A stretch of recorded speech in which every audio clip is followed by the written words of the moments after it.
Hi friends, तो आज हम फिर से मिलने जा रहे हैं अपने इस नए जो है टॉपिक के साथ। हम जो है आज फिर से बायोलॉजी में जो है जो क्लास जो हम लोग इससे पहले देखे हुए थे, हम लोगों ने उसमें जो है ऑटोट्रॉपिक न्यूट्रिशन के बारे में जाना हुआ था कि ऑटोट्रॉपिक न्यूट्रिशन दो भागों में बढ़ जाता है। इसमें हम लोग देखें autotrophic nutrition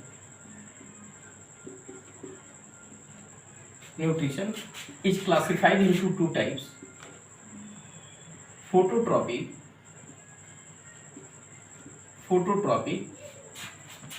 and second is chemotropic.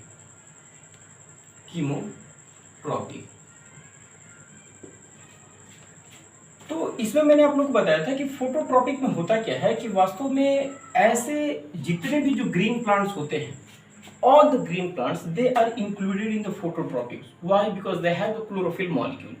So due to the presence of chlorophyll molecule, they can make its own food. क्योंकि जितने भी जो ग्रीन प्लांट्स होते हैं, ये इनके पास क्या होता है कि इनके पास एक पिगमेंट होता है जिसका नाम होता है क्लोरोफिल।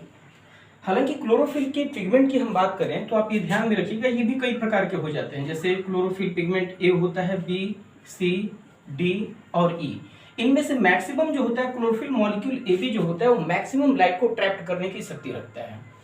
तो क्लोरोफिल जो ये पिगमेंट होता है, इसमें एक मैग्नीशियम आयन होता है, मैग्नीशियम आयन। तो वास्तव में यही मैग्नीशियम आयन जो होता है वो क्लोरोफिल मॉलिक्यूल की उपस्थिति में ये क्या करता है कि मैग्नीशियम आयन की उपस्थिति में क्लोरोफिल मॉलिक्यूल जो होता है वो लाइट को ट्रैप करता है। यानी यहाँ पर फोटोसिंथेसिस की प्रक्रिया में मैग्नीशियम एक बड़ी भूमिका निभाता है, क्योंकि जो क्लोरोफिल्स के मॉलिक्यूल्स होते हैं ये यहाँ पे लाइट को ट्रैप्ट करते हैं।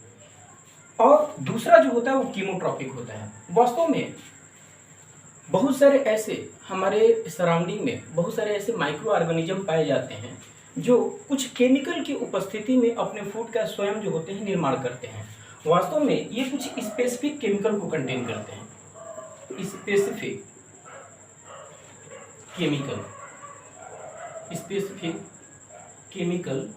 material.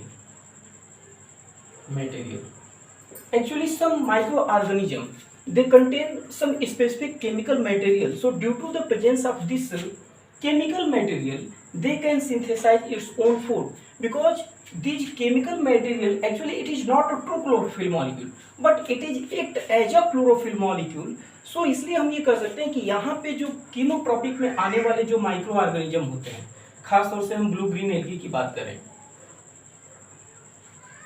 जो ब्लू ग्रीन एल्गी होता है, इसी ब्लू ग्रीन एल्गी को हम साइनोबैक्टीरिया के भी नाम से जानते हैं। ये आप ध्यान में रखिएगा, साइनोबैक्टीरिया। तो वास्तव में ये जो ब्लू ग्रीन एल्गी होते हैं, इसी को जो हम साइनोबैक्टीरिया भी कहते हैं।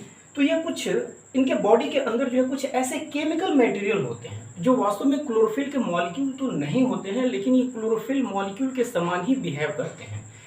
तो इसीलिए चूंकि ये जो होते हैं ट्रू क्लोरोफिल मॉलिक्यूल नहीं होते हैं, इसलिए हम इसको स्यूडो क्लोरोफिल मॉलिक्यूल बोलते हैं। स्यूडो क्लोरोफिल बोलते हैं, स्यूडो क्लोरोफिल। यानी इस तरीके के सब्सटेंस की उपस्थिति में ब्लू ग्रीन एल्गी या साइनोबैक्टीरिया, इस तरीके के जो कुछ माइक्रो ऑर्गेनिज्म होते हैं, ये अपने फूड का स्वयं निर्माण कर लेते हैं। इसलिए ऐसे जो माइक्रो ऑर्गेनिजम्स होते हैं ये जो है कीमोट्रॉपिक में शामिल हो जाते हैं। तो अभी जो है आप लोगों ने ये जाना कि ऑटोट्रॉपिक न्यूट्रिशन को हम दो भागों में बांटते हैं, फोटोट्रॉपिक और कीमोट्रॉपिक।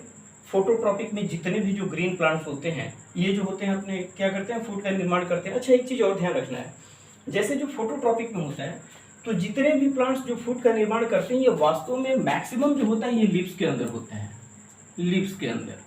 लेकिन इससे पहले भी जो पिछला क्लास था उसमें मैंने बताया था कि लेकिन जो स्टेम्स होते हैं या जो भी उनके जो वेजिटेटिव पार्ट्स होते हैं जो ग्रीन कलर में दिखाई देते हैं, तो वास्तव में वो भी जो होते हैं जो ग्रीन कलर को कंटेन करते हैं, उनके भी पास जो क्लोरोप्लास्ट की उपस्थिति पाई जाती है।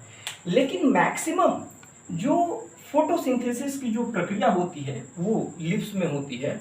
तो यहाँ पे जो होता है ये क्या करता है, प्लांट्स जो होते हैं वो लाइट एनर्जी को केमिकल एनर्जी में कन्वर्ट कर देते हैं और कीमोट्रॉपिक में जैसे साइनोबैक्टीरिया या ब्लू ग्रीन एल्गी जैसे जो माइक्रो ऑर्गेनिज्म होते हैं, इनके बॉडी के अंदर जो है स्यूडोक्लोरोफिल मॉलिक्यूल नामक एक सब्सटेंस पाया जाता है, जो एक प्रकार का केमिकल होता है, और इसी केमिकल की उपस्थिति में वो अपने फूड को स्वयं सिंथेसाइज करता है। तो इस तरीके से ऑटोट्रॉपिक न्यूट्रिशन जो होता है दो भागों में बढ़ जाता है, फोटोट्रॉपिक और कीमोट्रॉपिक।